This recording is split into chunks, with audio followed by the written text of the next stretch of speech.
Good afternoon, good evening, and no other possible times of day. Welcome to the Retitled Show. Almost too many things to get to today. The gubernatorial debate, round 2 was last night for California. The U.S. has paused a plan to guide ships through the Strait of Hormuz. But first, actually, by the way, I want to make a quick note that I keep forgetting to mention here. What you're watching here is a very secret show that nobody can know about. Why, do you ask?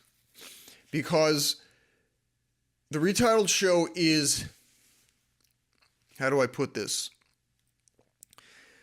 The Retitled Show is for elites only. And I'm going to say it again. The Retitled Show is for elites only. If this gets more than 10 likes, I will shut down this entire channel. What we're looking for here as far as viewership is the absolute cream of the crop, insiders, okay? If you're watching this, congratulations. That's exactly what you are. Now, you may find yourself in a situation where you're showing this broadcast to somebody else, and they may be saying, I'm not charmed by this at all. To which all you need to do is just turn to that person and say, that's okay. You're not an elite. You are not part of the elite viewership that the Retitled Show is for. So just to drive this point to the ground, if this gets more than 10 likes or 20 subscribers, we're shutting the whole thing down, okay? This is about quality, not quantity, when it comes to who is watching the Retitled Show. And I think that's a perfect segue to what I want to get to at the top of the hour, which is something that I'm pretty excited about, a new series that we're trying to get off the ground here with a friend of mine, Tom Marsh, who knows more about film than I do, but has been kind enough to engage with me in conversation about films of yesteryear and yesteryear as we try our damnedest to tie them in to what's going on today. So we'll get to that right after this.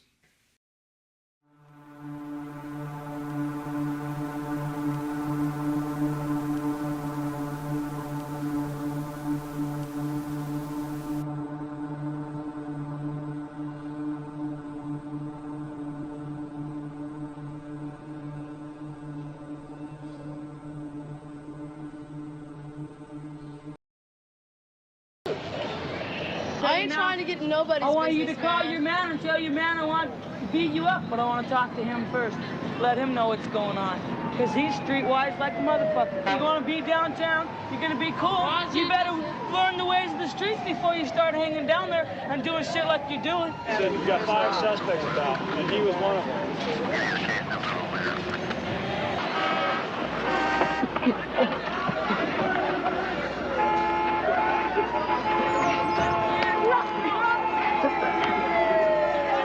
If we could just continue talking for a second about Iranian footage.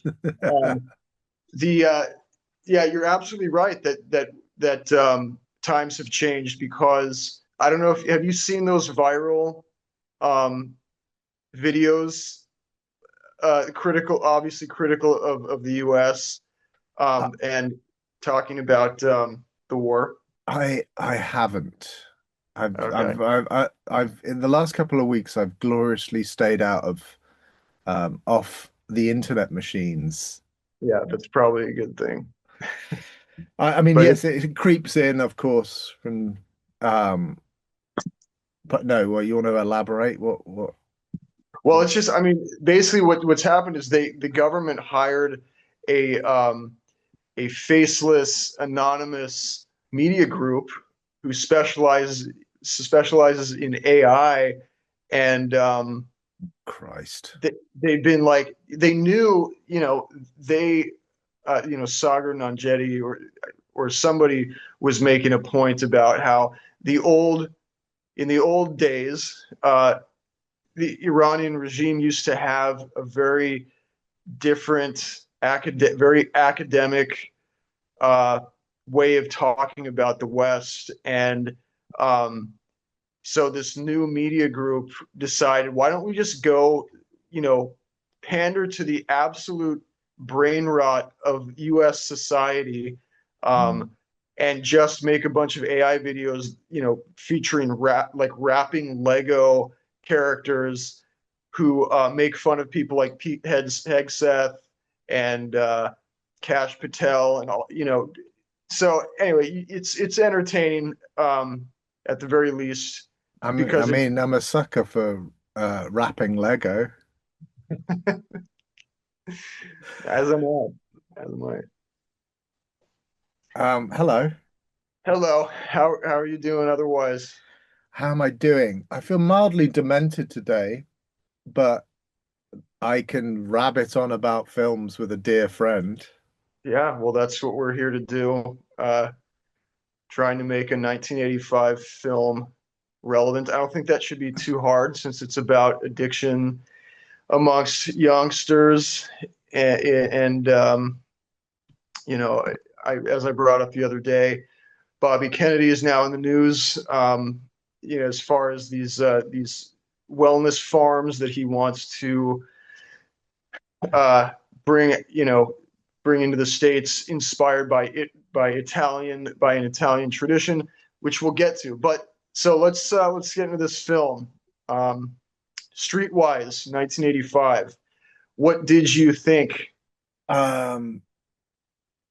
I loved that because we said we were always, this is one of our natural resting spots is having a good chat about films, isn't it? It's one of our shared loves, and that you'd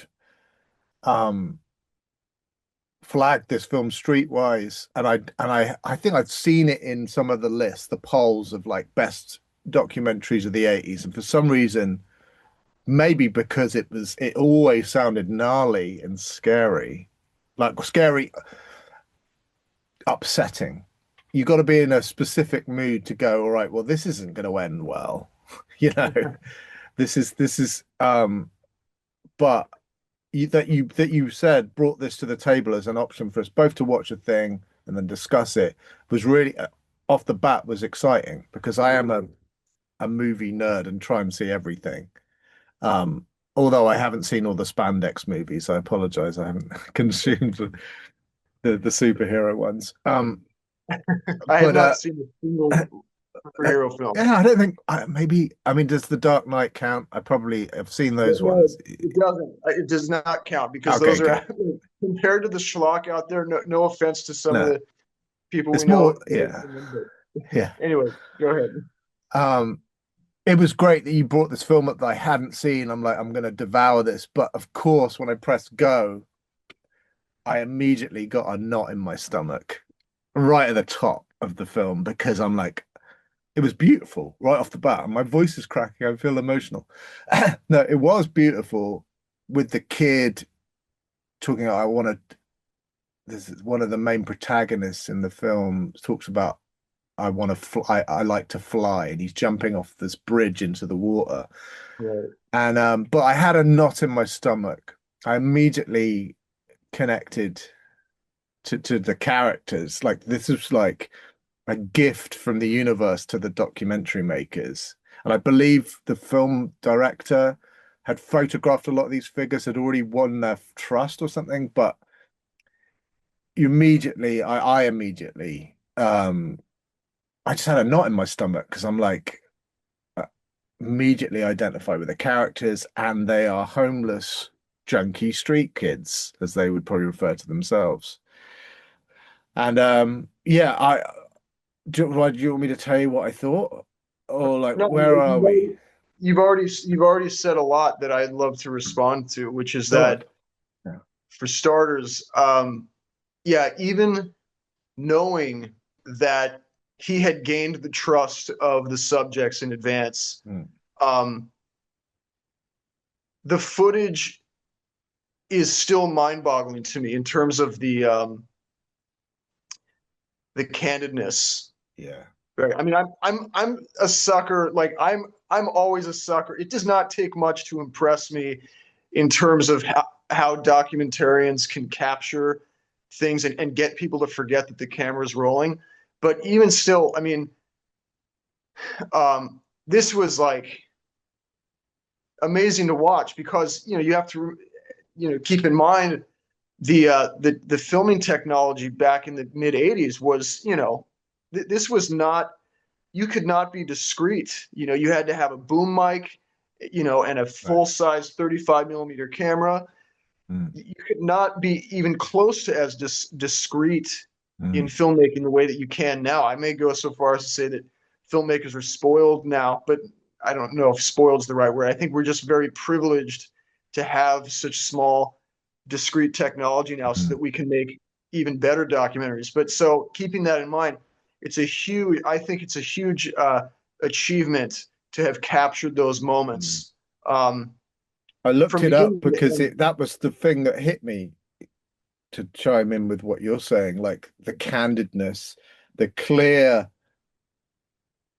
fly. I mean, the term "fly on the wall," like they are being completely unself-conscious. Everyone talking, and I looked it up, and it's a duo that filmed it, and it's a female photographer was the director, and then there was a cinematographer, and who may or may not be British, I don't know, but they were a duo, and she had photographed them the year before, so whatever. I think it's just beautiful filmmaking. The editing's so good as well. It's like it feels like a feature film. Like the cast I mean, we don't know what hit the cutting room floor, but like the 6 or 7 main characters are like, it's like Scorsese, and it also feels a bit like, because it's that era, isn't it? It's beautifully shot and edited, and like I said, much like watching the junkie. So I'm using the word junkie because that's what it says in the liner notes for the movie. But yeah, like you would watching an actual dramatic feature. I had the same knot, but more so because these are kids, aren't they? They're children. Yeah. And Just gnarly. It feels like the war zone. It feels like it's very, yeah,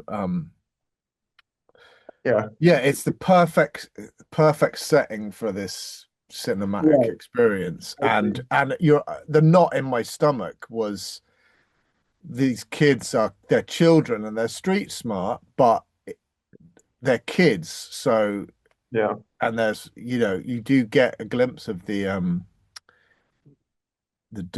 demons in their community too, and some of them are kids. Like there's the pimp kid. Like that was one of the most heartbreaking, weird bits of the film. There's this one of the characters in the film who's a pimp. I'm told I'm doing the fingers. Like he was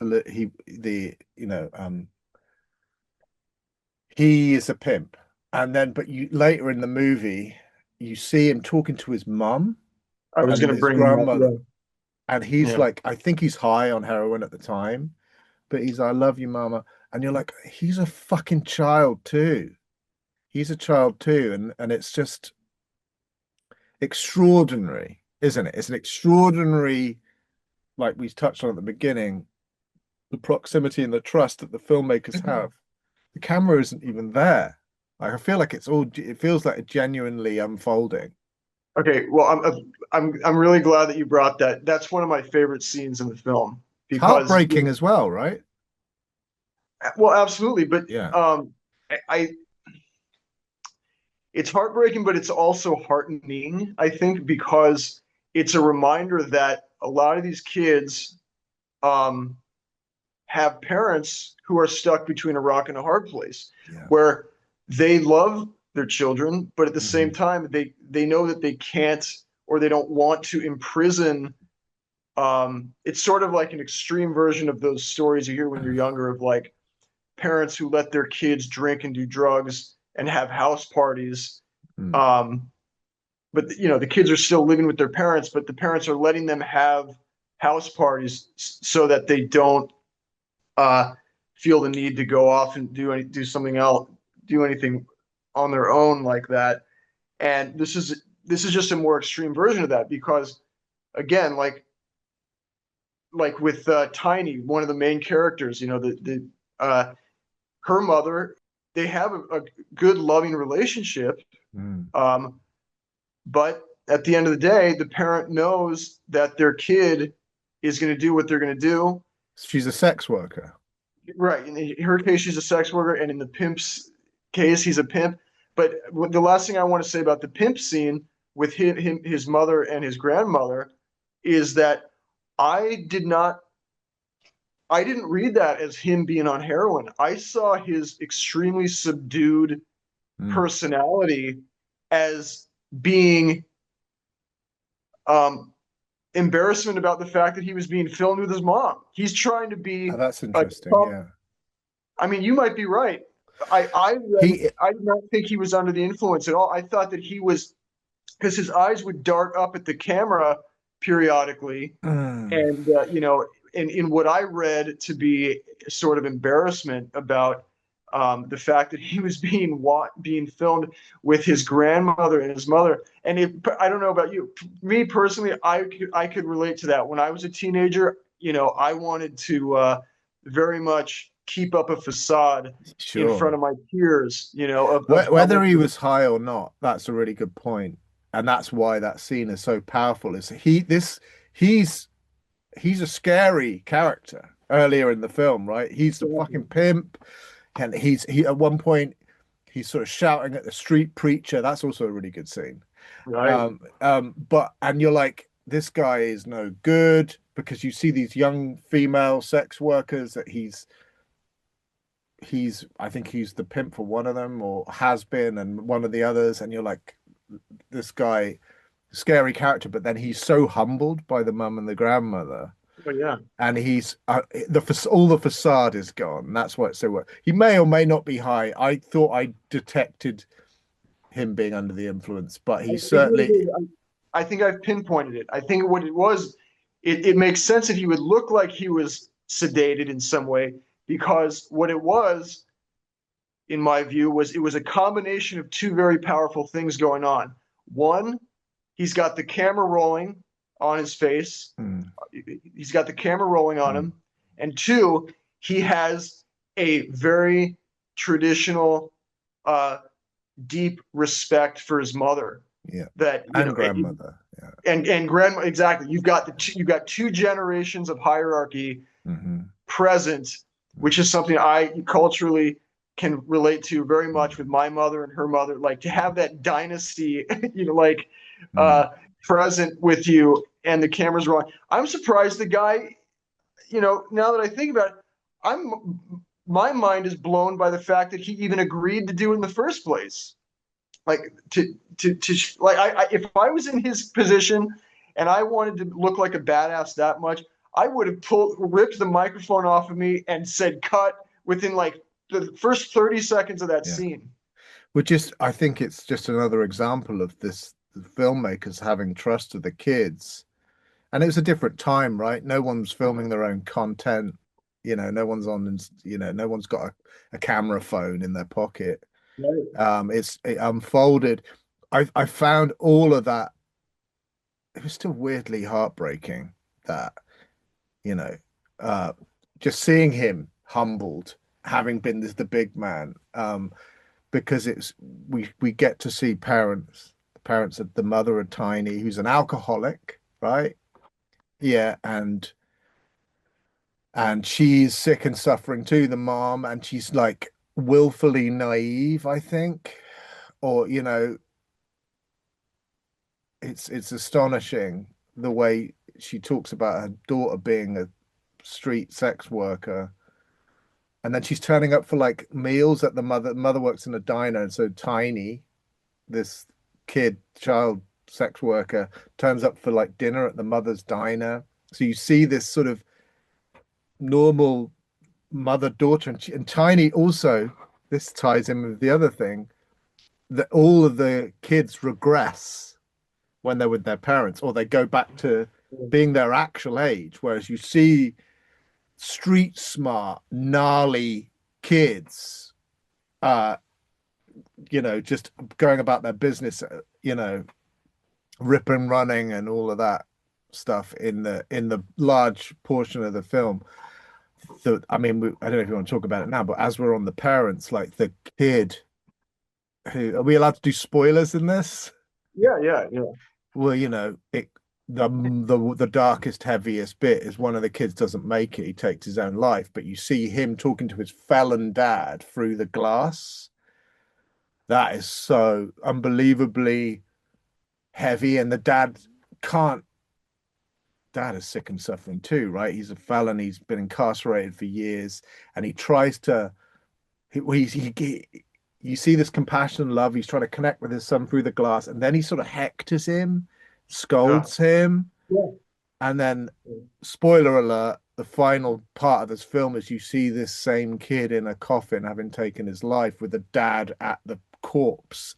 I mean, that is one of the heaviest things I've ever seen on camera too. And I'm like, fuck. And so my catastrophizing at the beginning of the film was right. This isn't going to end well. Yeah. No, I think you keep beating me to my favorite scenes. Yeah, sorry. No, I'm saying that tongue in cheek because I'm just grateful that you and I are both resonating with the same parts.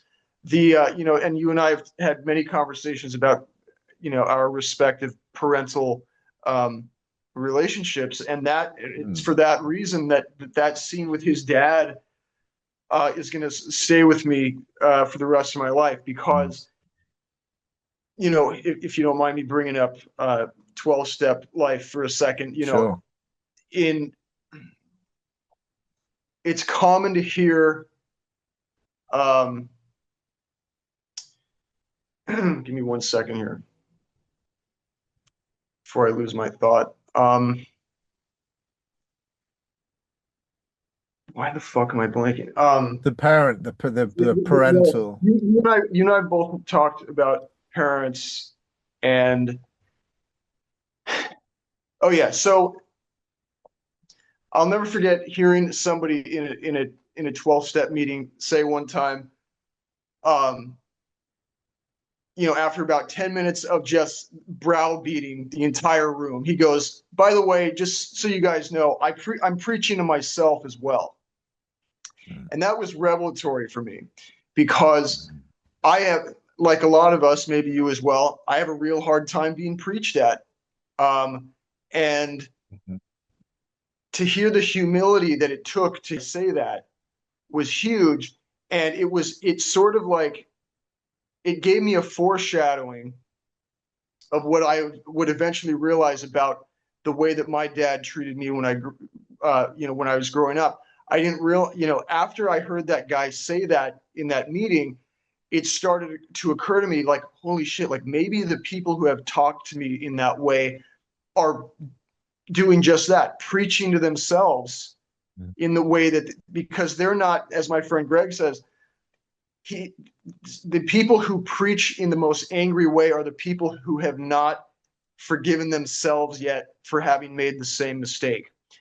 And which I think adds another layer of profundity to the scene where the kid is talking to his dad through the glass and basically in that moment does something that my dad never did, which is moments after berating his son, he explains why he's berating him.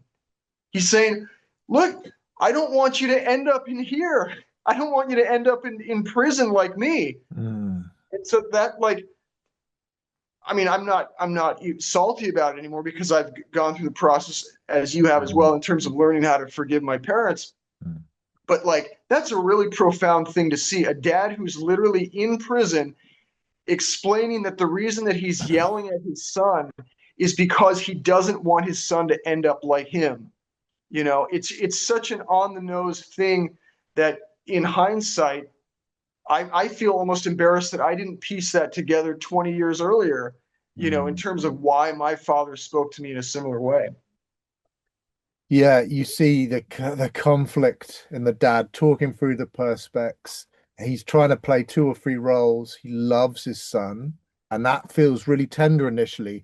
Then he becomes the patriarchal preacher, which you can see, you feel the disconnect with the kid, which I relate to. I'm sure anyone who's had parents has at points questioned the hectoring or the unsolicited advice, as we call it. But yeah, it's just fucking heartbreaking. And all of the parents, not so much the pimp's mother and grandmother, but Tiny's mom, and then the kid who I can't remember the name of, who doesn't make it, who takes his life. Dwayne. Yes, those parents are sick and suffering too, aren't they? Right. Literally. One of them's in prison, the other one's an alcoholic and is attending on and off attending meetings. Then at one point she snaps at Tiny from the other room and says, "I'm just trying to get my drink on. I don't want to talk to you." And I'm like, "Oh yeah, you're just trying to really anesthetize right now." That's right. And it's all poverty stricken, that they borrowed that apartment, Tiny and her mum have, it's pretty hopeless. However, I wanted to say something that like, it really is an extraordinary film. Like, I think you get it's cinema. It's not just a documentary. Like, you get this footage of one of the other main characters, the kid that says, "I just want to fly," and you see it at the start of the film, jumping off this bridge into the water in his, Converse sneakers and stuff. It's just really beautiful footage. Later on, you see him roller skating around the corridors of an abandoned hotel where he lives. I'm like, this is like just the best footage ever. It looks beautiful, and it also looks kind of Scorsese because it's that era of filmmaking. Oh yeah. Of cameras, Right. And those two things, and the cast, like all of it is just really like a gift from the gods to the filmmakers. Like, I also think that must be the editing. Yeah, there's probably hundreds of hours of footage that we didn't see. Oh, yeah, I'm sure the cutting room floor. There's one bit in the middle of the film, if you don't remember, I don't know if you know this, like, because you're in this it's like a village to me, the street ripping, gnarly downtown part of Seattle, and halfway in, you suddenly get this beautifully shot footage of night traffic being piped into the city. Yeah, I'm like, that's really good filmmaking too, because this singular constellation of gnarliness is existing, and then there's the day-to-day, capitalist big city, and it was I just love the placing of that moment. I'm like, it was almost like snaps you out of the spell for a second, and because I just sound like a punch drunk. I sound like one of the characters from the film when I was saying that. No, I love the placement of that footage that snaps you out of the spell of this extraordinary, intimate, gnarly world to the traffic, the city traffic being piped in. You're like, oh yeah, there's a whole day-to-day going on to the left, Right. Yeah, no, it's incredible. The photography is amazing. I'm trying to think. There was another. I don't. I saw that film 20 years ago, and I did not. I didn't remember the death of Dwayne being at the very, very end. For some reason, I remembered it being more toward the middle, but there's a couple of other bits that towards the end you realize that what was the name of the kid that was jumping off the bridge? Not Little Wayne. His nickname was Rat. Rat and Tiny have a seemingly innocent adolescent love affair, and you see him when he's roller skating around and you're like, that's heartbreaking too, because they're allowed to just be teenagers together. Right, right. And it's punctuated, the air is punctuated by all these 80s British electro pop songs that when I was a Yeah. kid, in my seemingly sepia lit childhood memories of innocence, they've got that same soundtrack, but it's couldn't be more dissimilar. So that was Right. like, oh god, yeah, it's like fucking Depeche Mode and the Human League are Yeah. punctuating child, like they are children. They're fucking children. They're like 14 and younger. A couple of the sex workers are even younger. But then it would cut to Tiny and Rat, you're right, having this innocent teenage kind of love affair. And at one point, has been, you cut to her in a jail cell. She's been caught selling pot or something. And he said, I'm leaving town. He's getting out.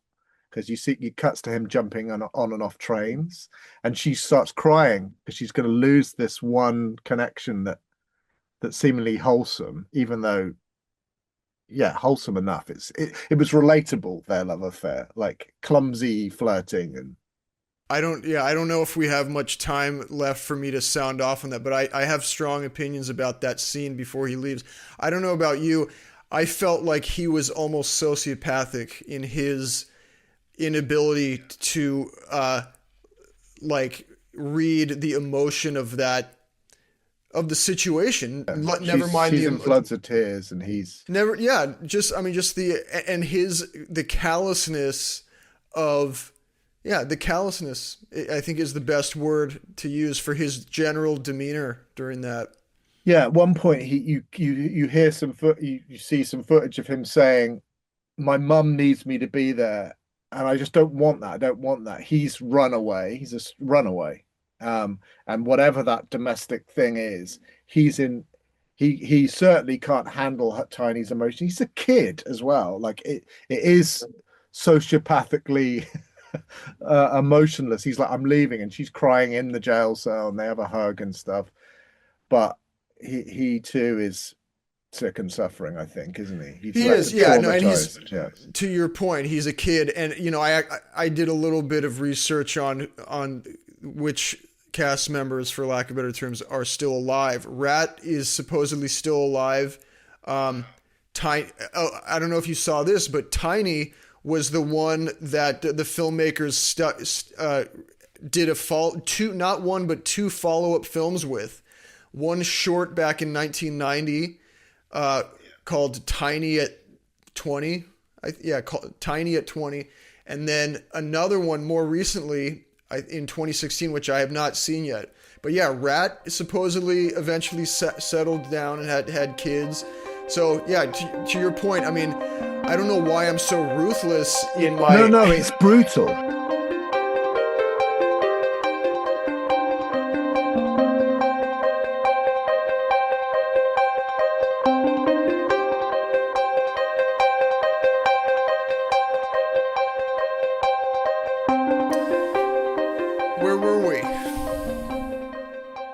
Talking about this hopeless, heartbreaking film. There are a few things that kept coming back. I don't remember exactly where we were in that, because we've been skipping around the timeline of the film itself, haven't we? There are a couple of scenes which we maybe touched on briefly. And it was the pimp who we see in that amazing scene with his mum and grandmother, but there's one point where he may or may not be half cut, as we say in English. He's under the influence, but he's in full gnarly pimp mode, and he gets into it's actually a beautiful scene as well, I'm realizing, with the priest, the street preacher. And he's making his fellow street kids laugh by ripping into this preacher. And the preacher ends up saying some kind shit at the end. And then you see the pimp again be humbled all on camera, and he's like, "Oh yeah, I'll definitely come by." It's really sweet. Did you get that from that scene? I didn't think about that, but you're right. Once his audience was gone, he right like once the peanut gallery of kids were I feel like they were still there, maybe, but this was my interpretation. He gets humbled by the kindness of the guy. He realized that there's no ulterior motive other than I've got a bed for you and some food for you. that's a great way to read that. Yeah. It was we've talked a lot about this because we're not religious chaps, although I'm going to say it, we're probably somewhat spiritual now. Yeah, yeah. But there's a very clear distinction. Sure. He is one of this preacher, this religious figure is he's doing some kind shit. He's being of service. And the pimp, for all his gnarly, mildly, well, scary stuff, he gets muted by the kindness, or that bravado gets muted. And that, I don't know about you, but I mean, I've been talking with other friends recently about how, I mean, you and I've talked about this definitely, how often we get proven wrong in our expectations of how certain men are going to conduct themselves with us, how they're going to react when we say certain things in meetings, like, and I think that's right. I mean, we've talked about how, like I've said before, sometimes you can tell somebody's religious without them having to say a word, and so I'll have these expectations of unabashedly Christian men, and they end up humbling me in that exact way that you're referring to, where like I didn't think to read it like that, where the pimp is expecting the guy to get to get in the dirt and to get down and dirty in a fight, but I think it's a beautiful example of how truth is stranger than fiction, because we often, just in any sort of television or film narrative, I think as an audience we would expect that exact thing to happen, some sort of real knockdown, drag out fight between a religious guy and a pimp, but yeah, you're absolutely right that it captured a beautiful moment where he and maybe other onlookers realized that not all religious people are violent zealots. It brings me back to a memory when I lived in Brighton, and I may have told you this story before, I'm sure, because we've talked a lot about religion and bulking at that and religion for clear reasons. The flaws, the flaws in religion. But there was a point when I was very much part of the Atheist Society at a dinner party in Brighton on the south coast of England. Mm-hmm. And I think I'd been flirting with spirituality. I'd started meditating on and off. But we ended up in this heated discussion about a documentary that I'm not crazy about, Religulous, which is just a very on the nose film, Bill Mayer. Right, yeah. And there's this one scene in that film where he sort of just takes he rips into this a truck stop, this truck driver for his religious, and it just felt like completely lacking in empathy and compassion. He rips into some bloke who's pulled over to have some breakfast, and because he's a God-fearing Christian, Bill Maher tears a strip off him at breakfast. He hasn't even had a chance to be religious yet. Just that he did believe in God, Bill Maher. And I brought it up at this dinner party with my atheist brothers and sisters, and just said I thought that was kind of revolting.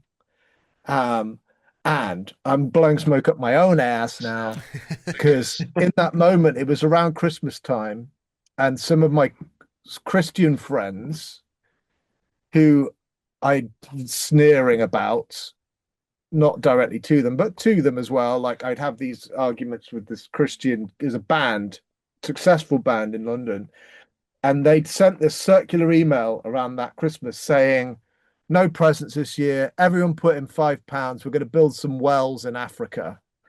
And I brought up at this atheist dinner, I said, I think we're going to win at atheism when we all start building wells. And the twitches and flinching of my atheist brothers at that dinner party.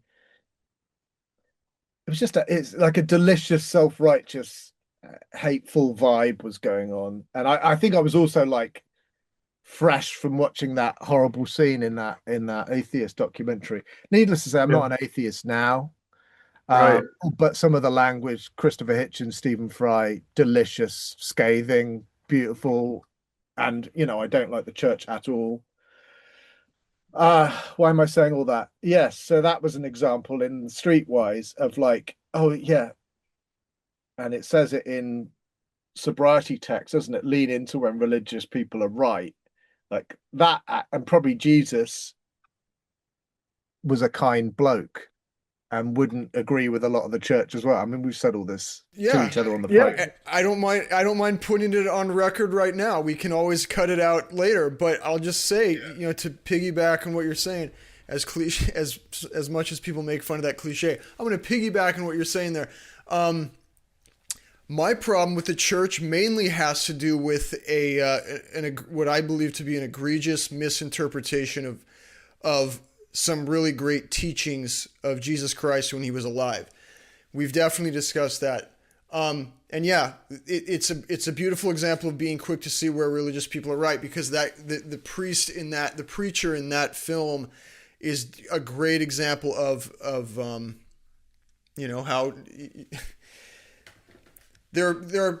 the way that I see it is that there are some religious people who have found something very similar to what we have found spirituality wise in 12-step life, in the sense that they believe that structure is necessary. Like they understand, like where I agree with people like that is that there is a structure that's needed. And unfortunately, now I'm going to try to stay on topic here, but it's a shame. I mean, I sometimes can get irritated enough to go as far as to say that the church ruined the concept of God for a lot of people. And I think it's very much wrapped up, at least for me, in watching that scene. And there was something else that you just said that I wanted to respond to, but I'm blanking. The atheist dinner party, or the Christian band building wells, or religious being annoying. Well, yeah, religion. I never saw religious. Oh, that's right. You mentioned Stephen Fry. So, Stephen Fry was one of the reasons that before sobriety, I was very much entrenched in the cynical atheist belief. Because one of the most effective things that I heard Stephen Fry say was the age-old point that others have made as well, which is that what kind of God would allow a brain-eating virus to proliferate inside the brain of a child. That's part of that it's that he does, he has a Q&A. There's a documentary, there's a YouTube, like 40-minute thing against the Catholic Church, and he does one anti-Catholic Church thing.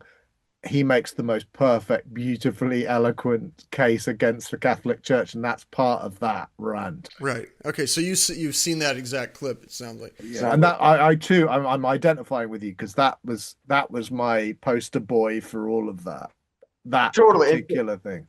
Right now, and I'm happy to report that you and I are on the same page about the fact that we have evolved, for lack of better terms, away from that. In the sense, at least in the sense, speaking for myself, I'm not an atheist. I have, preached, for lack of better terms, in meetings, not necessarily, trying to push religious doctrine on anybody, but trying to talk about what the problem with atheism is. For me, chief among them being that before sobriety, I was so entrenched in the scientific worldview, like this idea that everything in life has to be seen through the lens of empirical data and science. And what I found myself on was a slippery slope toward this belief that human beings are not special. In sobriety, in 12-step literature, they talk about it as this idea that everything came from nothing, everything means nothing, and is going nowhere. I mean, that to me is just as dangerous of a mindset, if not more so, than to be religious in the way that preacher in the film Streetwise is, right? I mean, you and I both have a lot of problems with the church that man is ensconced in, but again, like, I think that it's just as bad, if not worse, to have this view that human consciousness is nothing to be mystified by, nothing to be humbled by in terms of its beauty and potential. Even if we are taking a look at another point that somebody like Stephen Fry might have would bring up, which is the atrocities that human beings, right? A person will hear somebody like me say these things and be like, oh yeah, human beings are great. Look at what they've, look at throughout history, all the horrible things we've done to each other. Even still, even in keeping that fact in mind, I believe that, at the end of the day, human consciousness and potential is still something to be in awe of. Absolutely right. And that scene, and I'm very thinly read when it comes to the Bible, that was, from what I understand, love thy neighbor, some lovely Christy stuff. That guy's just trying to be of service. And when much like when his ego evaporates, the pimp's ego evaporates with the grandmother and the mother, it evaporates when he gets hit by the kindness of, you got a bed and you got a meal. And I'm like, how could you not bow down to such a lovely sentiment? Right. Love and compassion. And it's a beautiful beam of sunshine in a very bleak film. Gave you, it's maybe the only hopeful bit. Although I there were some other bits where you get little glimmers of it, which I felt like almost like my friendship with you, like getting sober and doing the things that we do, which is the profound healing in good connections with like-minded souls. Like, you get glimpses, the little vibrations of hope that you get in the film is when the kids are street fighting, they're like play fighting, Right, and you're like, right. oh yeah, it's just kids, man. And they're giggling and it's like innocent, yet there's heroin and fucking pedophiles. You see these female, like, you'll cut from these kids play fighting to Tiny or one of these child sex workers getting into a car with someone who looks like their grandfather. That's extraordinary that you see that now. Now I wonder whether that would even be allowed to be shown, right? Because you have to do sign of release form. But you see these fucking very banal kind of beige pensioners picking up these and just driving off, and you're like, that's extraordinary, isn't it?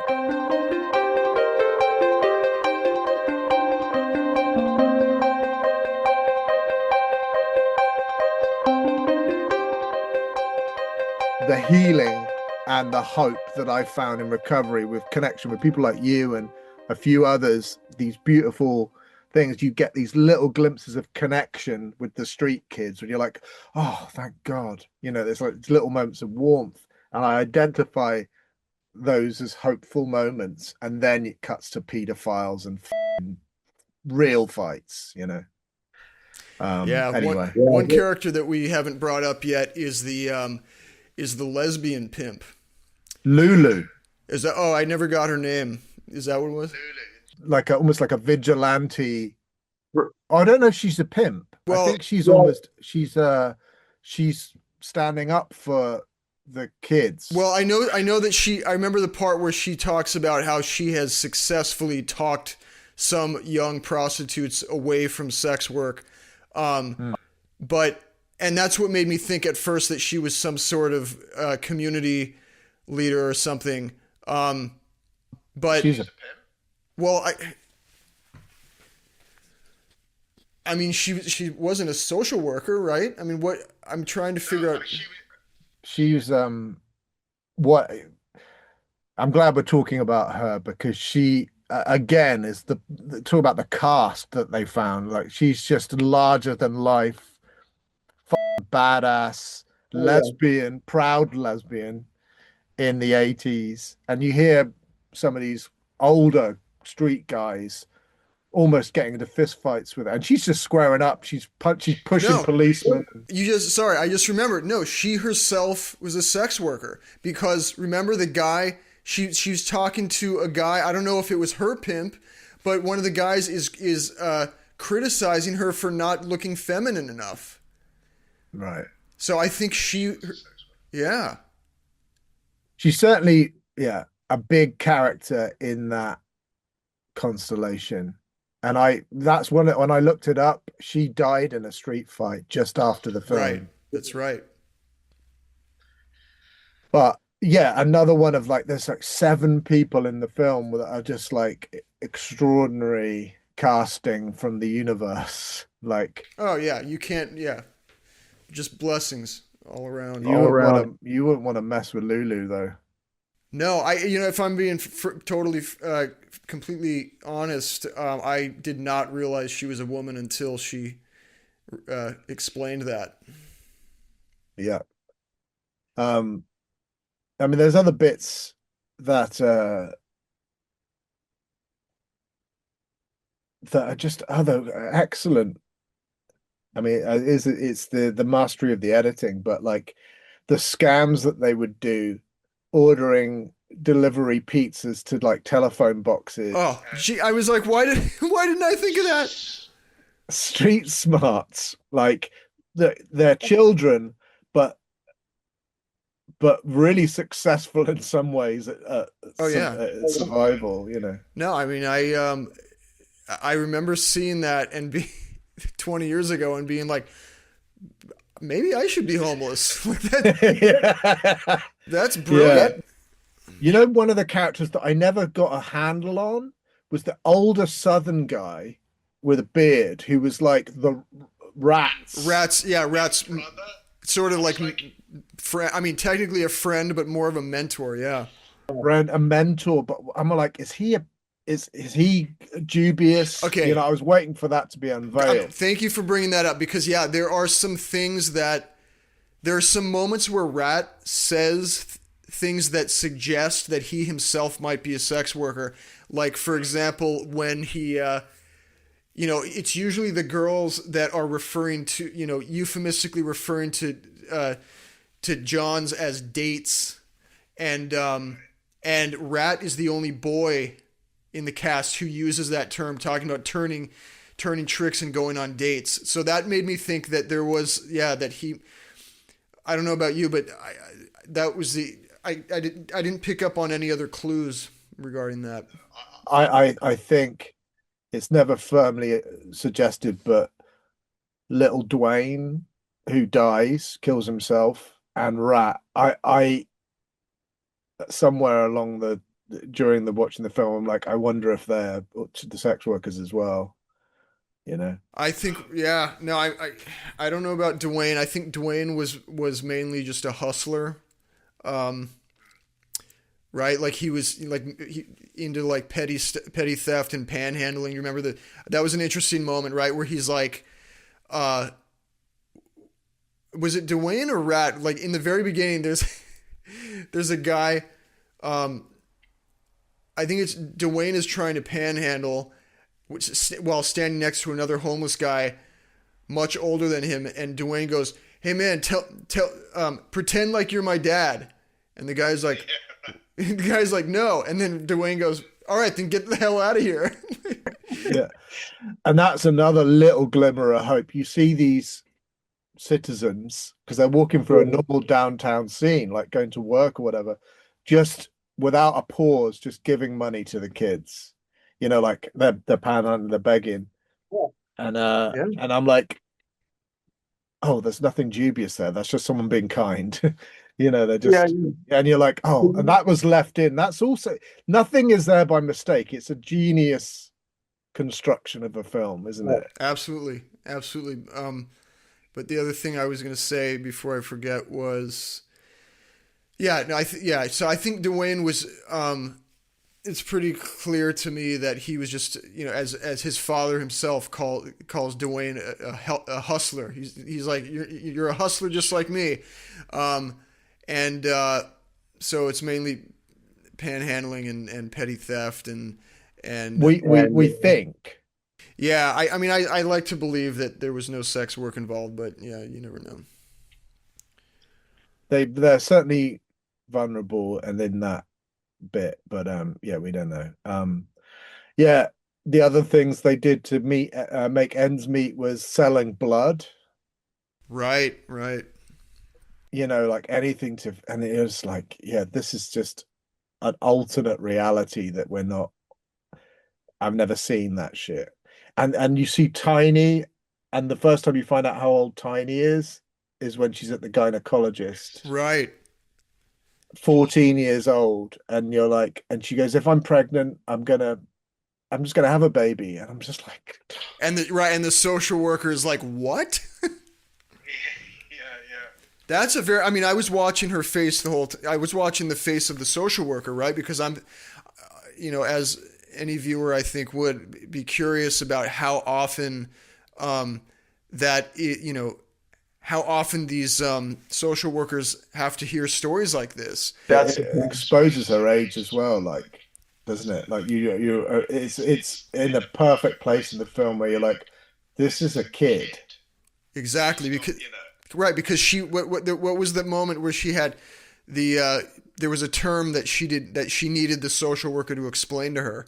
I can't remember what it was, but it was something a 14-year-old would not know about. Oh, it was about the menstruation. It was about this. This was her first. Yeah, she had only had one period in her entire life. So fucking dark. Yeah, that. Yeah, it's extraordinary. I looked up the filmmaker, and then I realized I've been looking at her iconic left field photos all my life. There's a really famous photo of these kids smoking in a paddling pool, and that was her photo. If you see this image, you've seen it. Like, it's just black and white, iconic shot, and so she's the one that made Streetwise, the documentary. Well, yeah. I guess what I understand is that the film was her husband responding to a photo series that his wife had done years prior. So it was like the film version of her photo series. Yeah, and there's some other images that aren't linked to the film of her getting these candid, gnarly Americana shots of. Oh, we're running out of time again, man. We are filling the time. Yeah, no, we should. Let's 10 more minutes. We're almost done, aren't we? I just trying to think if there's anything else, but yeah, I mean, I'm kind of tempted to try to tie it in with what's going on right now with Bobby Kennedy, who was inspired by these wellness farms that have been going on for decades in Italy, and whatever, I'll be honest, there's something, because of the interest that you and I both have in the spiritual aspect of recovering from addiction. The fact remains that Bobby Kennedy stuck his foot in his mouth a couple of years before he got the job as the DHS secretary, where on a podcast, almost too candidly, he basically shared his view that the right thing to do in the U.S. is to have these wellness farms almost exclusively for black youth, and proceeded to make all of these claims that were statistically wrong. One of which being that black kids in America are basically 95% of them are by default placed on ADHD medications. Now, don't get me started on my views on ADHD medications. I've got issues with them. However, his statistic that black kids in the U.S. are on them to that percentage is wildly off. It's actually about 2% of black youth under the age of 20 that are on these medications. But yeah, it's been a just yet another nail in the coffin as far as any credibility for the Department of Health Services right now. Yeah, I mean, what the film does, apart from it being an extraordinary fly on the wall part of this insane constellation, it's the timeless nature of addiction and the sick and suffering. And I identified and was terrified in equal measure, like terrified by it. It was just yeah, I'm really glad I watched it, and I don't know if I'm going to be putting it in repeat viewing. No, yeah. I mean, I had to wait 20 years to be in order to be able to revisit it again, but I'm very glad that I did and that we could do that together. Yeah, I mean, and sorry to trail off and end my point on and that last point on Bobby Kennedy's bad statistic. But my point, the reason I brought that up is because, yeah, the addiction is so much more relatable than my I'm still on the spiritual journey, which means that I can still get trapped in the self-centered terminal uniqueness, as they say, that makes me think that addiction is just not something that the masses can relate to. I mean, we're seeing it with its social media, with all sorts of things that people can get addicted to.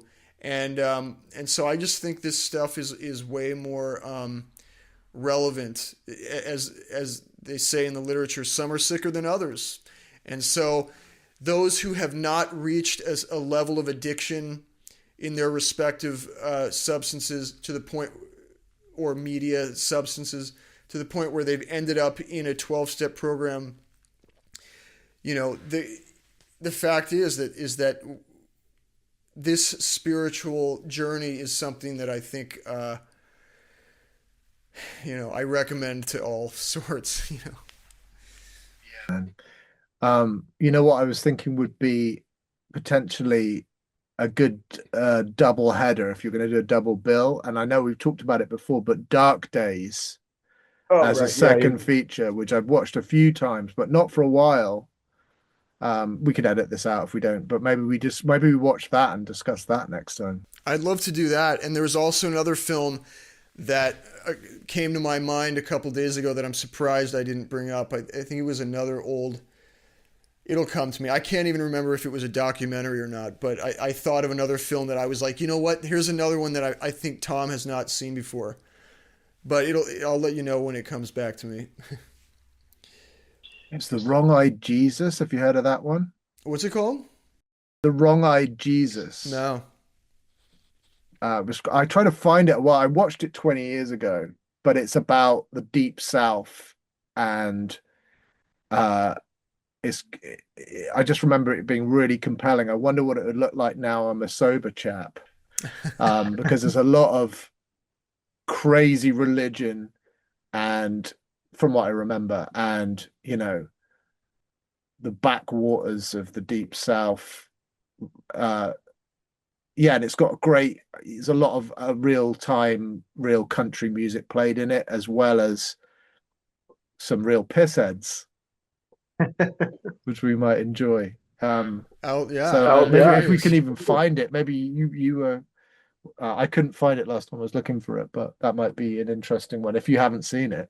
I have not seen it. I'm curious, definitely. It may not work now, I don't know, but I remember being like struck by the music, the religious nutcases, and the whiskey. In that order. Yeah. So should we? I guess we should. Yeah, let's. Yeah. This was fantastic. Let's do it again. Tom, thank you for for doing this, and let's do it again, possibly with Dark Days, possibly with Wrong Eye Jesus, maybe. Wrong Eye Jesus, yeah. And have a great rest of your day, and see you in the next one. All right, bruv. Lots of love. Take care, mate.